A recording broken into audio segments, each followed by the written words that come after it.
पढ़ाते हैं। सर सबसे पहले परिचय जानना चाहूँगा। जी, मैं एनके सर। वैसे मैं मैथ का एक एकेडमी चलाता हूँ अपना पिछले 11 साल से। ये बच्चों से मेरी संयोगवश ही यहाँ चौराहे पर मुलाकात हुई थी, सिर्फ भीख मांगते हुए।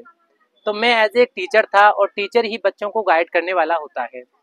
तो मैंने भीख न देकर सोचा क्यों न इन बच्चों को शिक्षा दी जाए, क्योंकि शिक्षा इनका पथ प्रदर्शित करेगी और बाकी अगर इन्हें भीख दी जाएगी तो सिर्फ ये भिखारी बन के रह जाएंगे। और देश में शायद हमें भिखारियों की जरूरत नहीं है, हमें जरूरत है शिक्षितों की, पढ़े लिखों की, ताकि हमारा देश तरक्की करे। बस इसी उद्देश्य के साथ मैं लग गया इन बच्चों को पढ़ाने के लिए।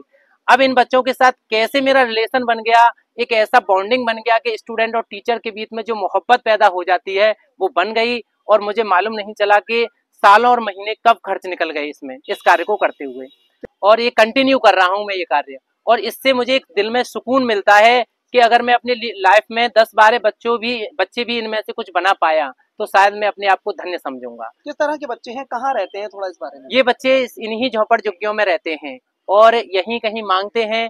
अब इनमें से मात्र 5% बच्चे होंगे जो शायद गलती से छुप के मेरी नजर से छुप कर मांग लेते होंगे। नहीं तो इनके अंदर वो मोटिवेशन भरा है मैंने कि आप पढ़कर शिक्षित बन सकते हैं, समझदार बन सकते हैं, अपने लिए रोजगार खोज सकते हैं, और नहीं तो भिखारी बन के रह जाओगे। लोग आपको 5 रुपया देकर भिखारी बना जाएंगे और खुद बादशाह बन जाएंगे। और अगर आप लोग पढ़ लिख गए तो खुद रोजगार बन जाओगे और खुद में एक राजा बन जाओगे। और ऐसे बच्चों को पढ़ाएंगे। हमारे तमाम बच्चे ऐसे भी हैं जो इस बात से मोटिवेट हैं कि सर आपकी तरीके से हम बनकर, एक शिक्षक बनकर, हम भी ऐसे बच्चों को पढ़ाएंगे। तो आप पढ़ा रहे हैं शहर में, आप समाज सेवी संस्थाओं से, अच्छे लोगों से मिले होंगे। जी किसी जी। तरह का कोई सहयोग आपको इन बच्चों के लिए मिला? नहीं, मैं अपनी अकेडमी से जो कमाता हूँ उसे ही खर्च करता हूँ।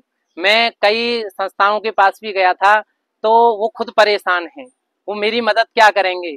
तो मैंने जब ये बीड़ा उठाया था तो थोड़ा सा मैं डगमग हुआ था, लाइव मतलब बीच रास्ते में। कुछ दिन के लिए मैं एक 20 दिन इन्हें पढ़ाने भी नहीं आया था। मुझे लगा था कि ये मैंने पता नहीं क्या बर्डन ले लिया अपने माइंड के ऊपर, अपनी पॉकेट के ऊपर।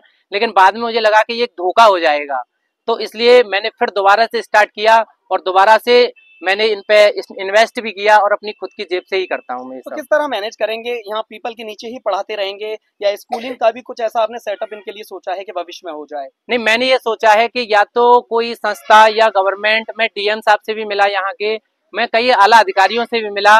मेरा विजन है कि कुछ ना हो तो एक एक झोपड़ी ही इनके लिए बन जाए, और कुछ ना हो वो भी ना बने तो ये बच्चे गवर्नमेंट स्कूल तक पहुंच जाएं। गवर्नमेंट स्कूलों के पास अगर इन बच्चों को ले जाएं तो वो कहते हैं कि हम नहीं पढ़ा सकते इन बच्चों को, ये बच्चे पढ़ने में इंटरेस्ट नहीं लेते हैं। तो इंटरेस्ट तो इन बच्चों में पैदा करना पड़ेगा ना, ये तो बेचारे नादान हैं, छोटे हैं। तो मेरा विजन है कि या तो ये बच्चे गवर्नमेंट स्कूल में पहुंच जाएं, या फिर ऐसा हो कि इनके लिए यहीं इन्हीं की झोपड़ झुग्गी में एक ऐसा विद्यालय खुल जाए, एक छोटी सी पाठशाला खुल जाए जिससे एक प्रॉपर क्लास लग सके इनके लिए। तो ये मेरा विजन है, और ये बच्चे पढ़ें और इस तरीके से पढ़ें जैसे आज तक कंटिन्यू में पढ़ाता आया हूँ, ऐसे ही लाइफ में पढ़ते रहें और कुछ अपने जीवन में बन जाएंगे। कार्य एनके सर कर रहे हैं, यानी पीपल वाले मास्टर जी जो है इस बेहतरीन कार्य को अंजाम दे रहे हैं। हम जानेंगे कि जो सर पढ़ाते हैं उस पढ़ाई का बच्चों पर क्या क्या असर है, किस तरह बच्चे तैयार हो रहे हैं। बेटा आप इधर आइए, नाम बताइए, हमें ABCD सुनाकर दिखाइए आप। ABCDEFGHIJKLMNOPQRSTUV